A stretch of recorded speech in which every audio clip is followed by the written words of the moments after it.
continuing on with the study of this book, Jesus in Our Days. And this is one of the fantastic books by Joanna DeAngelis, psychographed by Divaldo Franco.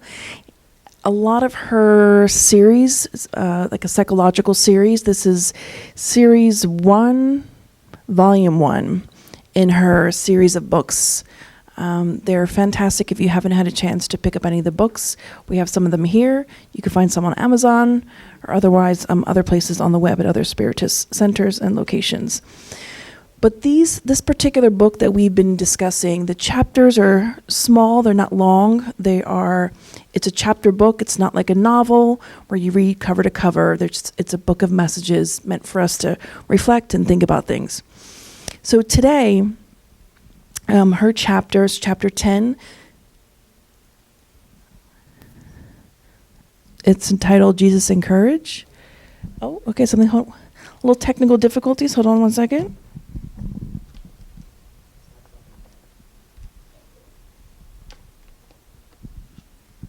Let's check something. Yeah, that's what it was.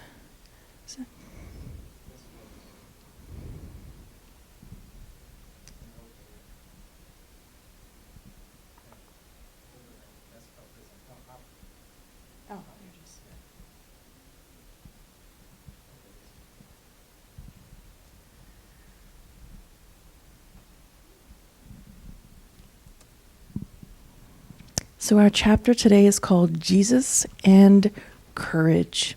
So before we talk about what courage means to us, we wanted to share a true story, and hopefully it'll give us a good perspective and be a good backbone for today's presentation. So I will read you this story. It's quite short, but it's very interesting. So it's about a man and 2 other individuals and their encounter together and what happened.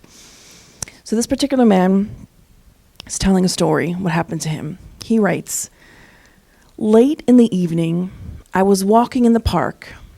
Suddenly, I heard screams coming from behind the bushes.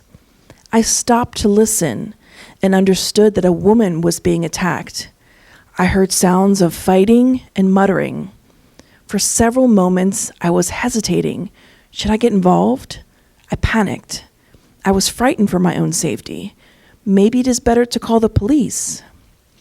Then I realized that the woman's voice becomes weaker, so I knew I had to act quickly. Can I run away from this? Finally, I decided that I have to help this unknown woman, even if I am risking my own life. I felt some strange transformation inside, the moral and physical strength, so I ran behind the bushes.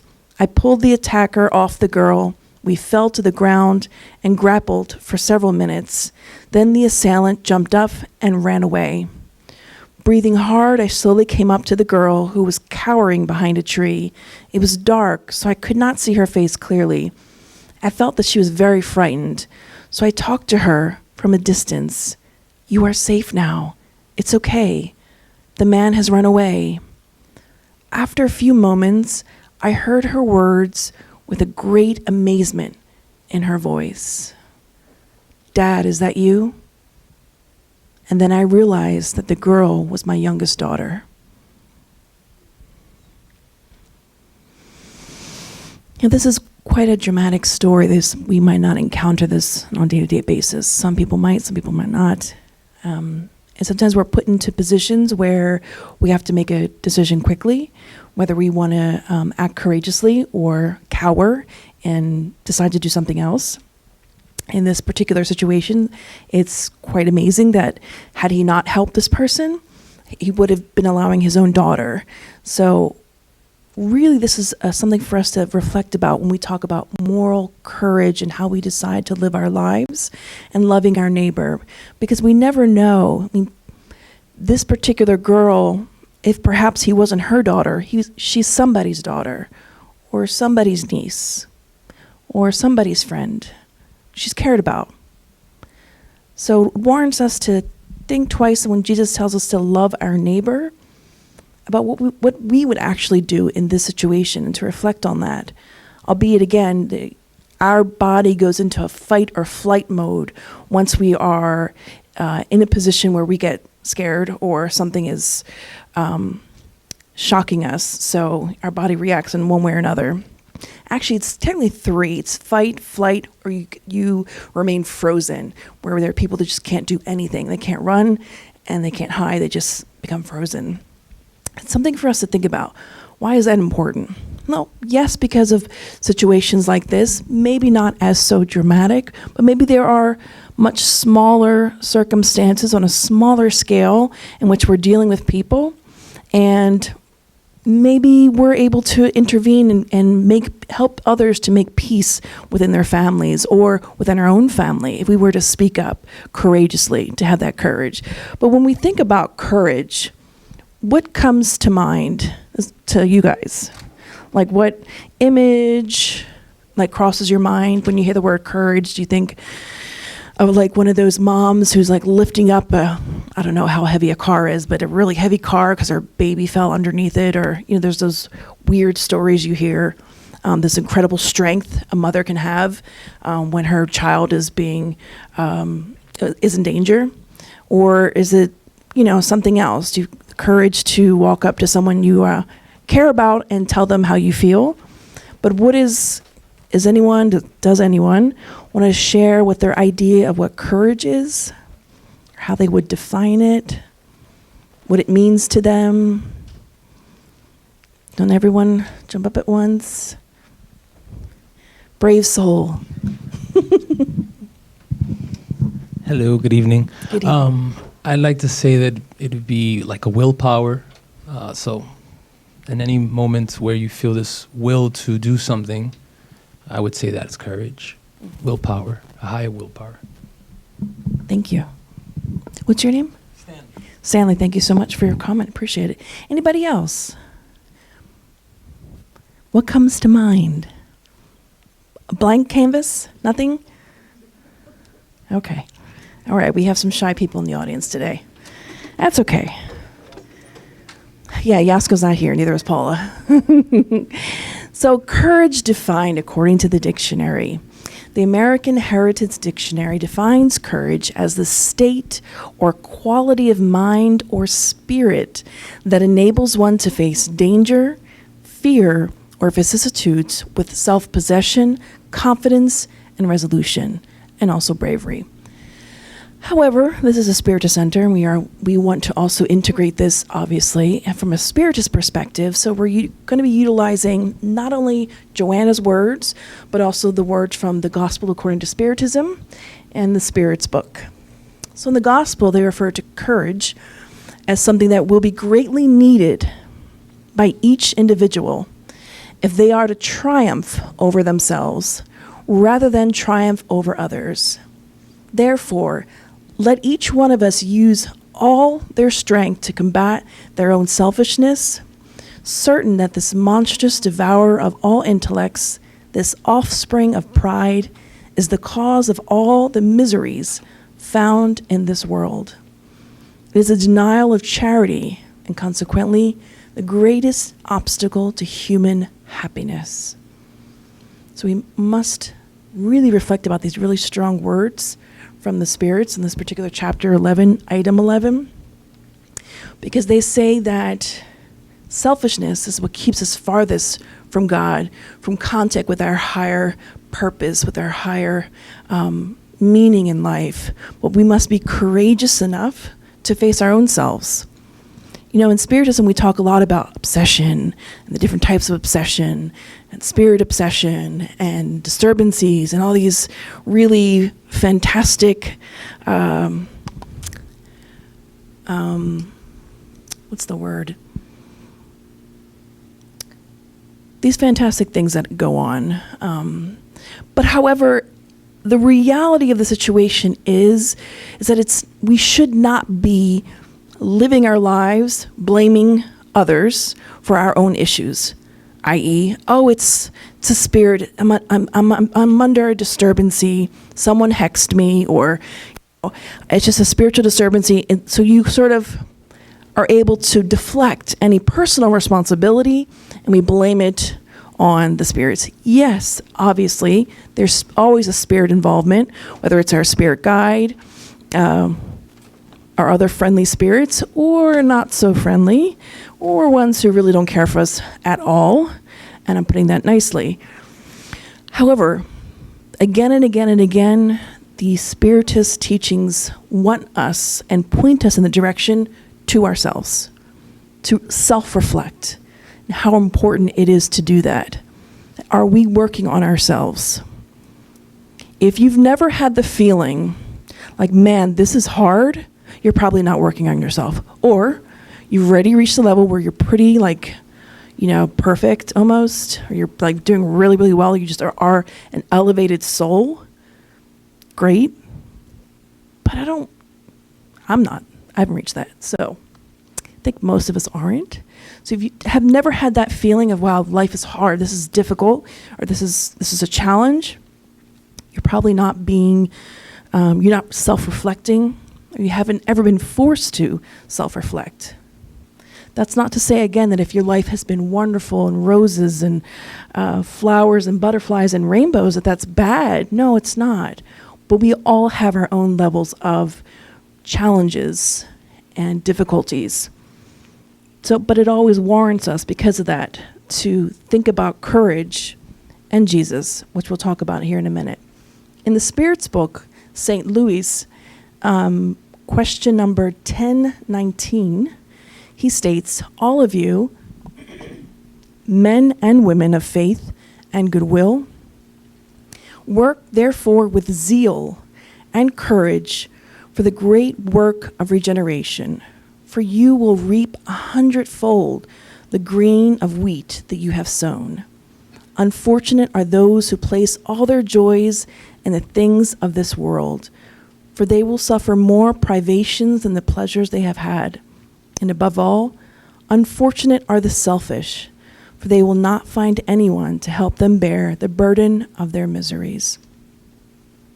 So as we think about the word courage, we want to probably also think about selflessness. Because much like the story, for those of you who might have come in late, not heard the story, we can share it later. But much like the man in the story, he had that brief moment to make a decision whether or not he wanted to be courageous to help this woman who was in need. He was selfless. So when we're talking about learning how to be courageous, there is a definite level of selflessness we need to have, where we're no longer self-centered in a negative sense, and we're focusing on how we can help others around us. It's important to help ourselves, first and foremost, because if I'm drowning, how can I save you? So I need to, when you're on the airplane, they tell you, if there's a decompression in the cabin, you have to put your own oxygen on first. It's the same theory in life. You got to do that first. Something for us to think about as we move on, sort of building the blocks to understanding Jesus and courage. Joanna DeAngelis actually starts out her chapter in the following way. She begins to describe Jesus and courage in such a beautiful way. And she says, the courage of Jesus. His life was one of constant challenge. He never failed to act rightly, boldly. The message he brought with the aim of freeing human minds for the truth made him the champion of courage. You might say to yourself, or you're saying to yourself right now perhaps, or those who are watching on the web, well, I'm not Jesus. I'm not anywhere near that position. It's okay. We're talking about setting a goal for ourselves, personal goals. So where is our endpoint? Yes, we would like to be more Christ-like.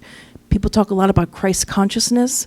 This is what it is, in one sense anyway. Molding ourselves or following in the footsteps that Christ left for us, the teachings that he left for us, to look at his life and say, I want to live my life like that. I want to bring goodness to others and to myself, despite the challenges. Joanna goes on to say, he never concurred with wrongful conduct, cloaked as lawfulness, arrogance masked as humility, injustice backed up by the powerful, hypocrisy dressed up as honesty, or any sort of discrimination under social, economic, racial, or religious justifications. He was for everybody. He wasn't against anyone. And the examples of this were the life that he lived. And we've all know these examples of his moral courage. The story of the Samaritan, if those of you who are not familiar who the Samaritans, what they meant at that time, they were the detested at that time, the disregarded. We have people now, we have different races, different groups of people that society might look down on. And that's kind of what the Samaritans were at that time. But Jesus wanted to prove a point that he chose to act with solidarity, to love, and to wanting to show those around him that these people aren't dirty, they're not unclean, they're not unlovable. All people are lovable, even those who we have deemed otherwise. He also chose a disgraced woman to be a messenger of the good news of his resurrection. We know a lot about Mary of Magdalene, the life that she lived. It wasn't one of great morality up until she met Jesus. And it was even till today, we look at the escort business as something really degrading. And women who, and men who sell their bodies as something really degrading. And perhaps it is. But Christ and what he taught was more about that saying, hate the sin and not the sinner. So, we don't have to agree with the wrong conduct, but we also don't have to hate people. Does that make sense? We feel like that's a hard concept sometimes because sometimes we understand something on an intellectual and cognitive level, but we emotionally just don't feel that way. Like I can understand that I need to love my neighbor, and I totally get that intellectually and cognitively, I understand that, but my neighbor pisses me off. He continuously leaves his dog poop everywhere, and when it's windy out, I'm using this example. Actually, my neighbor's pretty great. Both my neighbors, they're awesome. But let's just say this is how I might feel. There are some neighbors who do this because in our Facebook page of our condominium, we see complaints all the time, like who left their dog's poop and this and that, and your person in unit 107, your trash is blowing all over the place, and people get into screaming matches on Facebook about such things. So, yes, a lot of us understand things, but to actually feel it emotionally, it's difficult, especially when someone is pushing our buttons. And that's something Joanna is really good at getting to the root of, about making us realize that it's not about the other person, that if someone is pushing your buttons, it's because there was a button to push in the first place, meaning there is some imbalance, something we need to work on internally. There's something that a friend of mine gave me recently. It was a list of reflections, questions to ask ourselves when we are feeling, if I can pull it up, when we are feeling like we need to. So 10 questions to ask yourself when you are taking something personally, or you might perceive yourself, or someone might tell you that you might be taking something seriously. One question to ask yourself, what am I feeling in this moment? Is this something that typically makes me feel this emotion or something similar? Does this person typically try to hurt or upset me? When they did X, was it absolutely directed at me? Is there anything I did that I need to investigate further? If I played a role, can I take responsibility for my part? what else might be causing them to behave in this way? Is this really about me? Can I be 100% certain it's about me? Should I give them this much power over my reaction and mood? What would it be like to not react to this?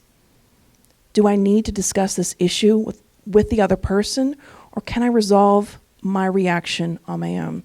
I actually posted this to my social media account because we thought it was really beneficial, something that we should screenshot, keep in your smartphone to think about every time someone is irking you or getting on your nerves. It's just pushing those buttons for us to self-reflect and to really reanalyze and reframe the situation that we're enduring. Because everything is about perception. How I perceive something to be is my reality.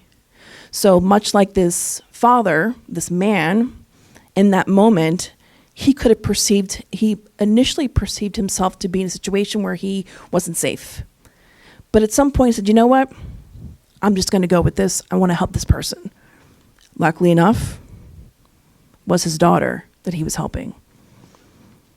So it's something for us to always be contemplating. That's why Joanna's books are so good. To not be read once. They're not coffee table books. These are, I like to think of them as like textbooks, even though they don't look like one, but they're rich, just like a textbook. Now, this particular book is not as deep as I would say maybe existential conflicts, the psychology of gratitude, and other books of hers in the psychological series that I think were sold out of, but there are a lot of other ones that she has that are much more deeper. So this one's a little more, this is like Diet Coke. It's not the real Coke with all the sugar, so it's kind of like diet. It's lighter, softer. So it's not as hard to digest. So if you're looking at something that's a little bit not too heavy, but still gives you enough spiritual reflection, this is a great book to have, a great book to give as a gift as well, because she goes through all different types of emotions and how Christ approached that particular emotion or quality, in which case we're talking about courage. She goes on to say, he, Christ, made himself the voice of the humble and neglected, of those without rights or support, so that their justifiable complaints would be heard.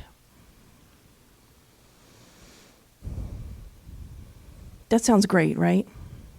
Like we hear about activists in many arenas, and we might hear about it on the TV or social media. We think, wow, that's great, that's cool. But until you're put in that position where you are in a group or a sect of people who is being discriminated against, you might not realize how important this statement is. It's pretty huge. And if you begin to change your mind a little bit and think about the marginalized people in society, who those people might be in today's modern day age, there's a vast number of them, and how we should be charitable and kind towards those who are being marginalized and pushed to the side. And how much we can begin to change our mind a little bit. Say we, in our small little circle, because you might say, well, I'm not an activist, I'm not a politician, I'm not a lobbyist, I don't have that kind of time or money. You don't have to be any of those things. In your own small circle, in your work, we see a lot of conversations that happen, a lot of jokes that happen, and we can be a force for change by not being that person that just goes along with what everyone else says, just because, well, I don't want to I don't want to be confrontational. I don't want to be that person. I don't want to draw attention to myself. It's not that big of a deal. But it is, especially if you've gone through it. She goes on to say, he socialized with individuals of so-called ill repute, without fear of contamination, and completely disregarded those who had ill-gotten privileges to which they secretly surrendered. So in order to understand this particular statement, at that time that Jesus lived, if you didn't follow Judaism and you did certain things you would do, if you didn't follow those rules, you were considered unclean. And if you were to come in contact with that unclean person, you were now contaminated. So Jesus went out of his way to get in contact with those people who become contaminated, to prove to other people that doesn't exist. It's a perception, and it's a fallacy at the very least. None of us are contaminated. We're at different levels of understanding and growth. But he wanted to show that our lives, our purpose, how we should be acting, is love towards our neighbor. But again, until we're really put into a difficult position in our lives where we feel we've been marginalized or hurt profoundly, and we feel like we are looking to others for support and for help and we're not seeing it, then you begin to feel a little bit more of this. When you go through struggles, that's the beauty and the poetry of pain, because it allows us to come in contact with our own humanity and the humanity of others. She goes on to say, he, Christ, spoke gently to sufferers, but emphatically and in a virile manner to wrongdoers, flatterers, and cowards, whom he never feared. He didn't negotiate favors or submit to human conventions. He was humble, but never subservient, affable, but never sentimental, a friend, but never a subaltern. So he always had a balance. Joanna has this saying that she says in Happy Life, I believe, not so much by sea or land. So it's like, I think my husband would say, I think it's in Portuguese, but he translates it to English. It's like you can't be 80% or 20. Is that 80? Can be 80 or 8%, yeah. So you have to have a balance, basically, in life. And that's what Jesus was trying to show us. So in psychology, there is this description of the anima and the animus within us. It's our male and female counterparts that each one of us have. Yes, we all have those counterparts within us. And Christ was perfect on both parts. He was able to display both parts perfectly. So that is our goal and our aim. Joanna goes on to give us advice in this particular chapter as to what we should do, our behavior before Jesus, when we think of him in our private moments. She says, lean on him. This is her sentence. Lean on him, period. In times of trouble or otherwise, see him. In harrowing doubt or persecution, consider how he would handle the situation and do as your upright conscience inspires you. There was a phrase that was made popular maybe in the 90s. I was a kid when it became popular, or so I remember it when I was a kid. WWJD, what would Jesus do? So there was a time where a lot of people were like wearing those necklaces and the shirts, and it was like all the rage. It's still pretty pertinent. It's, despite the fact that it was popular, it was a fad that came and went, it's still something for us to really think about in the situations we find ourselves in. What would Jesus do? Now, in a split second where you're walking in a park and you hear the screams of somebody, you don't necessarily have a lot of time to think about, well, let me think here for a second. What would Jesus do? No, sometimes we need to make a quick decision fast. And hopefully it's the best and the right decision that we make. But she actually, when she states, do as your upright conscience inspires you, she's sort of alluding to the fact that in Spiritism, we're taught that the laws of God are written on our conscience. So deep, deep, deep, deep, deep down inside my soul, I know what is right and what is wrong. I just need to tap into that part of myself. Some people refer to it as the higher consciousness, Christ-like consciousness, my higher self, whatever it is, but it's there for us to tap into. She goes on to say, serenely ponder Jesus' courage and follow his example. Have the courage to live. I truly believe that when Joanna and the way that they translated the book, they kept the same format, I would like to think. I believe so. So she actually has the first sentence by itself, I believe, to make an impact. And likewise, when she says, have the courage to live, with an exclamation mark, it's because suicide rates, not just when this book was published, but even until today, we have some of the highest rates of suicide in adolescents, young children under the age of 13, and of course, older people in different age brackets in different regions of the world. She's saying that for a definitive reason, because a lot of people lose hope. And unless you were ever put in a position where you felt hopelessness, it's difficult to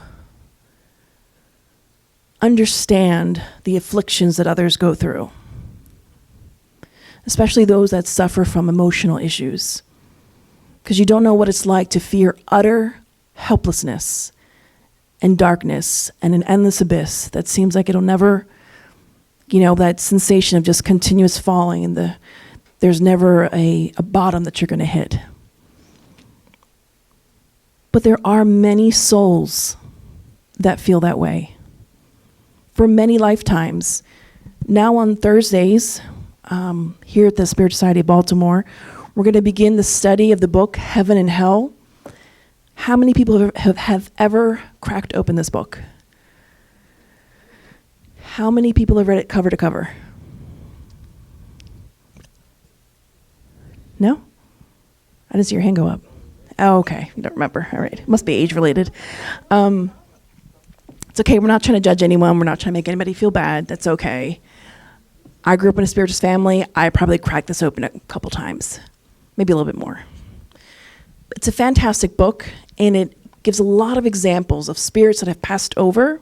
They give communications about the different kinds of lives that they lived.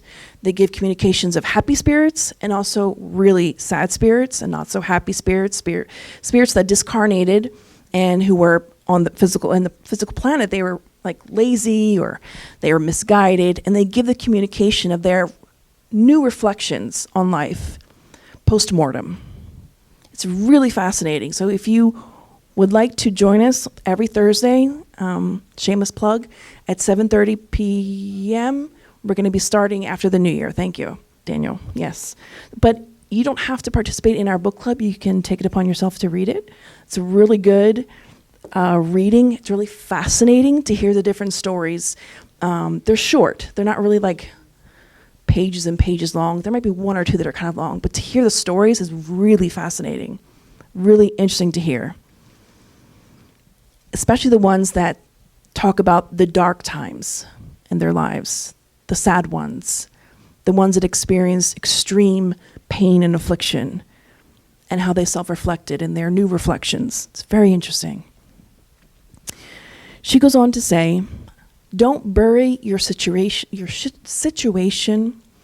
or secretly hide behind it, behind excuses and lies. Picture yourself bathed in the light of his teachings and break the shackles that bind you to fear, insecurity, instability, and mental/physical suffering. Research has shown that meditation works, that yoga helps tremendously, sometimes even better than medication, although please always take the right medication. We don't want anyone getting sick. But those adjunct therapies, meditation, yoga, walking meditation, all different types of different therapies that I know Leo has talked about from the book Plenitude, and the chapter, I believe, that's entitled Alternative Therapies. Yeah. So when she mentions this is not just some poetic, beautiful wording that she's saying. This is legitimate science she's actually referring to and alluding to.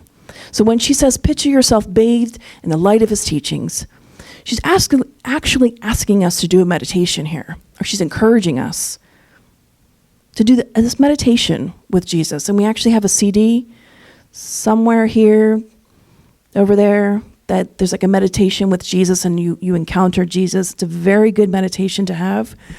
I'll tell you why, because when we try to meditate at his vibrational level, we really raise up our vibration tremendously. And it's really good if you are really in any situation in your life, whether you're down in the dumps or you're doing all right. It's just a great encounter with yourself and with our higher self, if you will. So let's never take for granted or take her words for a grain of salt, because they're very intentional, the ways in which she says things, and there's purpose and reasoning behind it. There's science behind what she says. She says, confident of victory, serenely confront your limitations and anxieties. Do not shirk your responsibilities.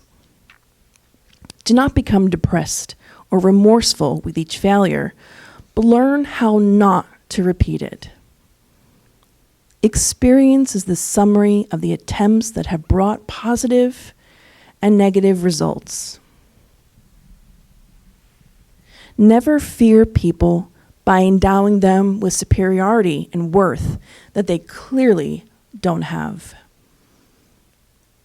Do respect everyone's achievements. However, consider and use such examples for your own motivation so that you too may be just as successful. Let's go back one quote real quick. And I know for those of you in the back, it might be hard to see in the bottom screen here, and I apologize. But she says, never fear people by endowing them with superiority and worth that they clearly don't have. What does that mean? Anybody want to take a stab at that? It's okay. We don't have a lot of talkers here. It's okay. It's okay to be introverts. What she's saying there, I'll give you an example. I work for a large company, and the CEO is very intimidating. Just physically looking at him, he can be intimidating. His look, his walk, his talk, everything about him, and people are generally extremely intimidated by him. And there's this thing in psychology that, or in our minds, that everybody does this, where we tell ourselves stories. We all do this, whether you are aware of it or not. You'll look at something, and you have no facts about the situation, but you tell yourself a whole story about what's going on. For instance, you are walking into Wegmans, and you see a woman of a particular religious belief who maybe is wearing certain clothing, and you might begin thinking in your mind, oh, this woman is this, this, and this, and telling a whole story. It could be positive, it could be negative, but regardless, we tell ourselves a story. And many people will tell themselves a story about others, saying, well, this person is just so much better than I am. Oh, they're so above me. We sort of create this inferiority complex within us because we look at others like they're so superior. I'm not talking about when we look at people like the Dalai Lama or when we talk about Mother Teresa, who those people are really, who are truly humble and live their lives in a great way. Those we can endow them with superiority. But I'm talking about average people we meet on the street, or even, for instance, we'll give you an example. I forget what year it was. It was the year Obama was inducted. Maybe 2009, something like that, where we were driving to Delaware. We stopped at the Delaware rest station, and it was packed because people had been in DC, and there were hundreds of people, and I guess a lot of people were just in the local area. So this rest station was packed with people. So And I apologize for telling something personal, but I just want to prove a point. I've always loved Ricky Martin, loved his music, wasn't into Menudo, but loved him after post-Menudo and his everything about him. So with that in mind, we're at the Delaware Rest Station, and I see this guy, and I'm like, that's Ricky Martin. And my husband and my sisters are like, and my brother-in-law was like, no, it's not. What would he be doing in Delaware? He's probably in Miami, like, or Hollywood or something. He's not here. I'm like, guys, it's him. So I literally wait outside the man's bathroom, or a little bit farther from the men's bathroom. My siblings call me Inspector Gadget, because I can pick up on little details about behaviors. So I noticed there was a man standing outside with like something in his ear, and like his stance was like one of like a security guard or something. And I was like, that's probably his security guard. And my family's like laughing at me, like you're psychotic, you're crazy. So I make everybody wait. So we're all waiting, and after maybe like 15 minutes, I guess, he comes out and he goes over to his security guard. I'm like, see, they're together. And he makes like a gesture, like, oh, his stomach. I was like, oh my gosh, maybe he had like, the runs or something. So I was like, I'm gonna go up to him. And again, family's like, you're crazy. This is a random person. I'm like, I don't care. So I go up to him, and he's like, in this one part of the Delaware Rest Station, there's like the food court, and then there's just like a little shop where you can buy like bananas and yogurt. So he goes into the shop. It looks like he grabs a Gatorade or something. So I like calmly and like really cool, like, I'm like, so are you Ricky Martin? He looks at me. He's like, yeah. And I was like, okay. And I start freaking out, but like inside of myself, but not externally, just in my mind. And I guess he saw, like he just knew, I guess he has thousands of fans, of course, that react this way. So he asked me, just hold on. He's like, just wait. So I went outside of the store. I waited for him. He purchased whatever he needed to purchase. He came over to me, and I'm like shaking. And I got a picture with him. And after I got a picture with him, people started recognizing. They're like, is that Ricky Martin? So then he like scooted out of there really quick so no one else could catch him. But my husband and I were talking about that experience, like what is such a big deal? Like, it's not like he's the Dalai Lama. He's just like a famous singer who's gorgeous. Like, it was a big deal. So we endow people with this superiority thing. We make them gods in our lives. They're really not. I mean, it was really funny, because I'm pretty sure the gestures he was making to his security guard, I guess, that he probably just had a stomach ache. So I'm like, this guy has stomach aches like all of us. They have regular problems just like you and I do. They're regular people. They just happen to be extremely talented and aesthetically beautiful. Some people just have that. The rest of us, we deal with it. So, but it's something for us to reflect about, for us not to do that. Because my husband was saying to me, I'm not impressed by people like that. They don't impress me. Like, whatever. He's like, oh, okay. He didn't want to get a picture with him. He's like, whatever. Meh. So that's okay. Maybe certain people are more evolved and can recognize this and follow Joanna and not endow people with a superiority and worth. But something for us to be cognizant of in our day-to-day lives when we're interacting with people, to not attribute more worth to them than we do to ourselves. We might say, oh, that person, that person's special. Like, I can't even be around them because I'm not in their league. I heard a family member of mine who's single. He was talking to me about this. He was out somewhere, and there was like this beautiful girl, and he's like, oh, I totally didn't go up to her because she's so out of my league. Like, just, I sit on the other side of the place. And I was like, why do you have that mentality? You have no idea who this person is. No idea what internal conflicts they have, what struggles they've had. Maybe they're thinking the same thing about you. We don't know. Something for us to think about. She ends with this particular statement by saying, do respect everyone's achievements.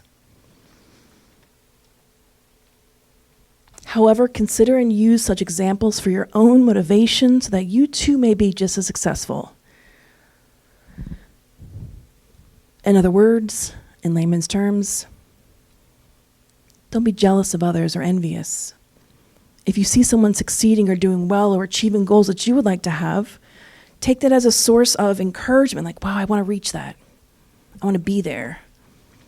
I remember when a really good friend of mine was promoted, and she had been in her job for a while and she was promoted, and all of her friends at her work were not happy for her. They were very upset because they felt that they were better than she, and that they should have gotten the promotion. So it's sad when we see things like that. We say it's human nature in a sense. The nature of the beast, perhaps. But it's not the kind of thing we want to perpetuate. We need to reframe our perspectives when we look at things and tell ourselves we can be just as successful. We have a lot of negative internal dialogues with ourselves. A lot of times we don't even realize it. Watch what you say throughout the day. Pay attention. You walk past a mirror and you go, oh, need to lose this extra 5 pounds. Some of us need to lose more, like 50 or 100, but that's okay. But pay attention to what you're saying, that internal dialogue you're saying to yourself. Like, you walk past some really good-looking human being, you're like, wow, God, I wish I had those abs. Or, man, I wish I had that car. Or, man, I wish I had that family. Or, man, I wish I had those kids. Or whatever their situation is. We lower ourselves. We automatically put ourselves lower and have a bad perspective of ourselves. And it's negative. Does not serve us in any way.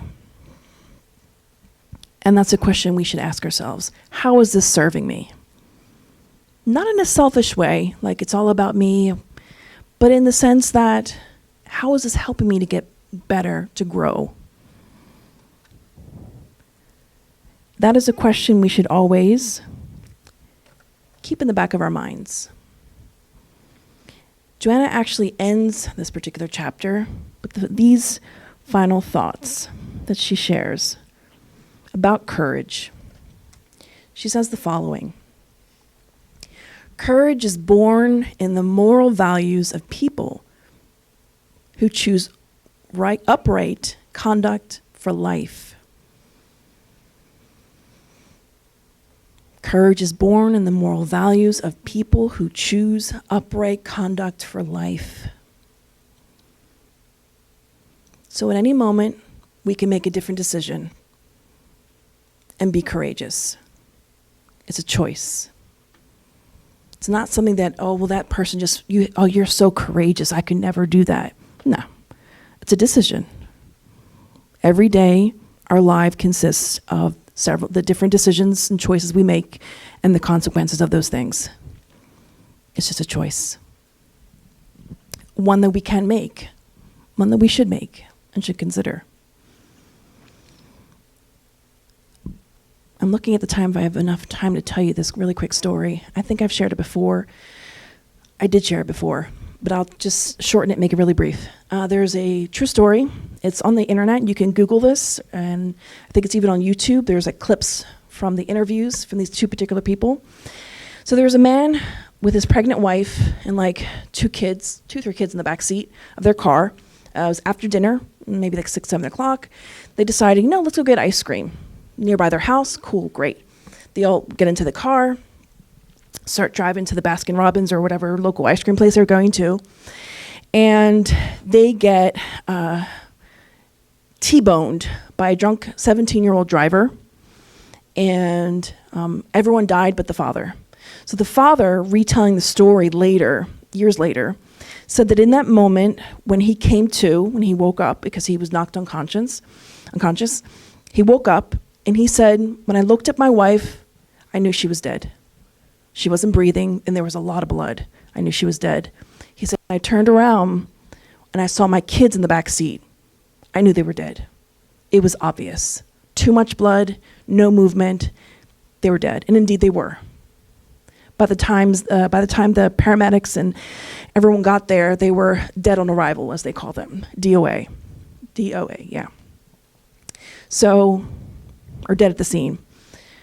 So this father said there was a very quick moment where he turned his gaze outside to see the drunk driver who was also knocked out in his car.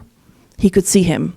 And he said in that moment he felt that he had this huge choice between hating this young man for the rest of his life for killing his wife and kids, and his wife was pregnant, so that he also killed his unborn child, or he could choose to forgive him. And he said, in that moment, I made the decision to forgive. So this particular man, you actually, and this particular 17-year-old who's now in his 20s or maybe older, have written a book together. They've gone on different speaking tours discussing forgiveness. And whenever I read this sentence or I think about courage or moral values, I think about this particular man whose name I don't remember, but you can Google man, drunk driver, forgiveness, and he'll pop up at some point. Because this particular man had that courage to just say, you know what? I'm going to forgive when it's really hard to do that. And that's an understatement. Because again, I say this because I've been through things in my life, and after I went through those things, I then reflected back and said, I used to think I knew what something was or what X, Y, and Z was, but I had no idea. Now that I've gone through it myself, now I understand. And it's your perspective changes once you go through that thing or a certain thing. Your life changes, your perspective changes. Especially when you go through something really hard, really challenging, you gain a new perspective. And it's a choice we have. She goes on to finalize this chapter. She says, the courage to live must be practiced constantly. Overcoming the small obstacles of timidity, fear of failure, inferiority complexes, and real or imaginary illnesses, strengthening the soul with each triumph, and rethinking one's actions after each failure. She always alludes to self-reflection. Whenever we are experiencing something in life, we should be self-reflecting. How can I grow from this? What's the lesson in this? How can I help others in the future with this? She goes on to say that courage is an achievement much different from recklessness. When we talk about courage, we're not talking about the courage to go bungee jumping. We're not talking about the courage to go do something like, fly 500 feet in the air, however high it is, they're 300,000, I don't know, and like jump out of the plane. Skydiving, I was looking for the word. We're not talking about that type of courage. We're talking about moral courage here. And that's what Joanna's referring to. We're not talking about that doing things that are reckless and irresponsible. We're not encouraging you to do any of those things, but we're encouraging you to go inward because it's much more difficult. It's much more easier to go skydiving and drop out of a plane at 30,000 feet than to face your own self. If you don't believe me, then you haven't tried looking at yourself yet, because it's hard. When you really want to get down to the nitty-gritty of who you are, your true self, it can be really hard. It can be really challenging to face the truths about ourselves. I always like to think, and I always say that we all have, when you're driving, you have a blind spot, right? You guys all know what a blind spot is? I always say that each one of us, we're living our lives, and we have blind spots. We have things about ourselves we do not realize that we do, but it's not really good. It could be mild, maybe not so mild. Maybe your friend, partner, loved one kind of sometimes makes comments to you like, oh, I noticed you do this, this, this. And you're like, I don't do that. That's not me. But in fact, it is. Something for us to reflect about. Just as a sidebar. She says, courageous people wait, believe, and then act as the appropriate time, whereas reckless people act hastily, heartlessly, and irresponsibly. Use Jesus' courage as the example for your life and calmly press on. I apologize for those in the back. Can't really see the bottom quotes here, but we wanted to fit it all in one slide. Courage. Who knew there was so much meaning behind it and how important it is? But it really is, especially in our moments of challenges and difficulties, which everyone goes through. It's inevitable, some point or another. So I will end with these thoughts. Oops. And I can either open up for some comments for anybody who wants to share anything that came to their mind while we were discussing these things, or any questions, or we can move to our passes moment. But I think Daniel has a question and or comment. Or we all can admire this beautiful photo I took. Just a joke. Yeah, from the internet. I took it from the internet. Yes. Thank you, Kiss. It's a very nice talk about this other thing that we learn with Jesus, that is be courageous. One thing that also we learn with Jesus that was an act of courage, but we don't recognize, was when he kept in silence during the crucifixion, or when he was questioned by Pilate. Pontius Pilate. Yes. So that in itself teaches that sometimes we need to keep our mouth shut.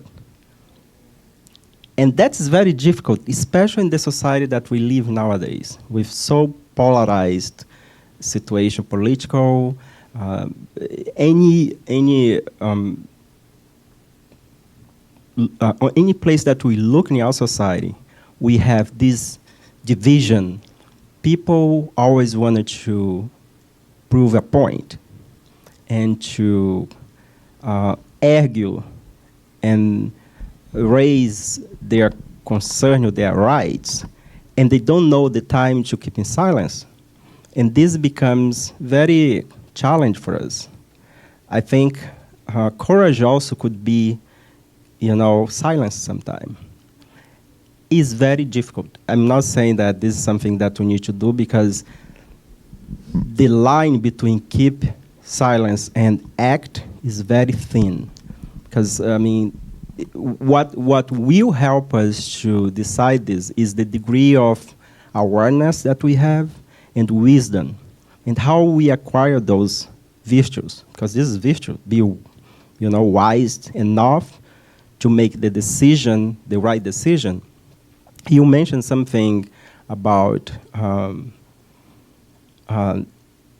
things that come that we need to make a fast decision. So if we have to make a fast decision in a situation that is fight or flight, will depend of the degree of awareness and wisdom that we have inside of us.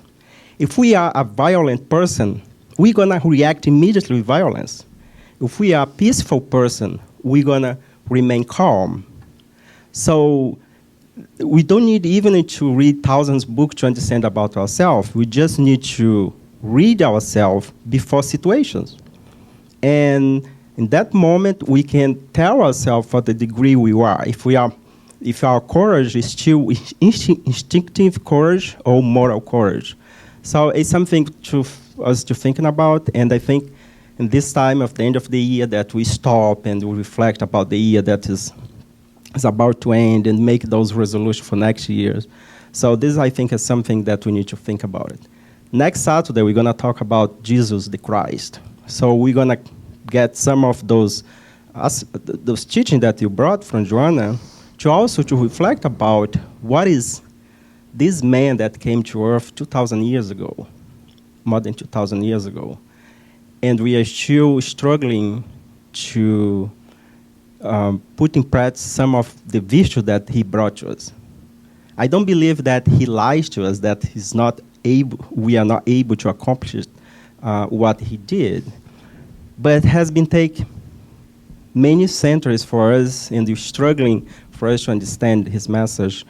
And thank you so much for bringing this. I think Joanna sometimes can be very, I would say, not challenged, but she really put the bar very high for us and push us to reflect upon ourselves. And I think the book still have 10 chapters to go, isn't it? This chapter 10 is a book of 20 chapters, so I'm, look forward to see what comes next. Thank you. Thank you, Daniel. And I just wanted to add to something you said. Rosandro Klinge, he's a spiritual speaker in Brazil. He's also a psychologist. And he told this story a while ago. And he said that one of his colleagues had arrived at work very distraught and like shooken up. And when he asked her what was wrong, she said, and this is in Brazil, she said, "I was just robbed." And he's like, oh my gosh. So everyone was getting around her and helping her and do whatever you do when you're, I guess in Brazil, it's the same thing here, call the police, I guess.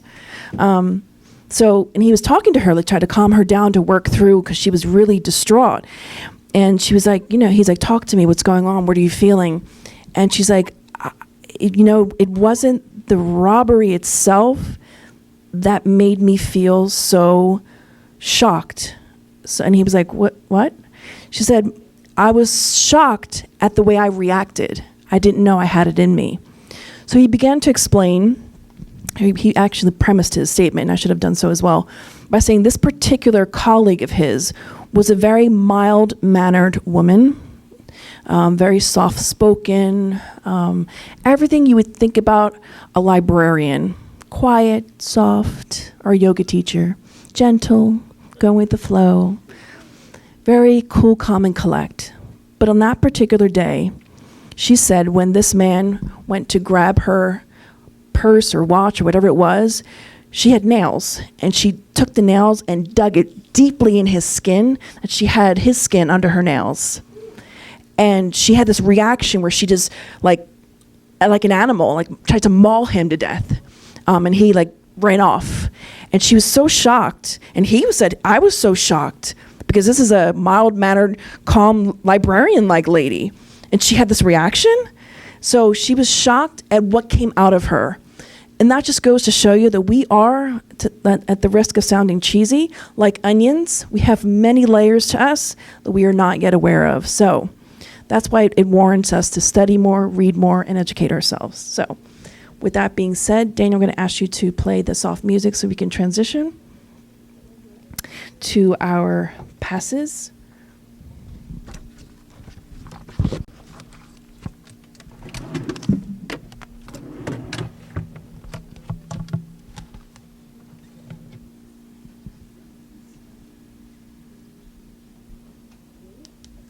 What was that, Daniel? I didn't hear you.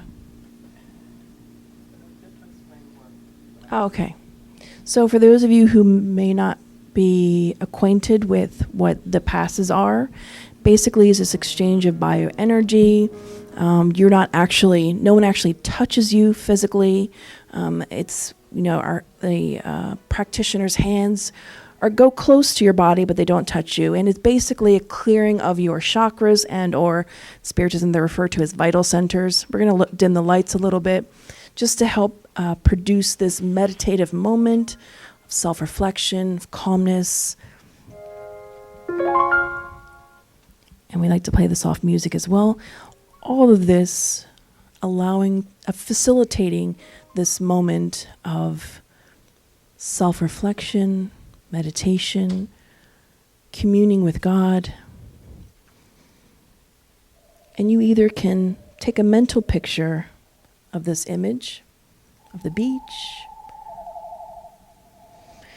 or you can imagine yourself somewhere else in nature,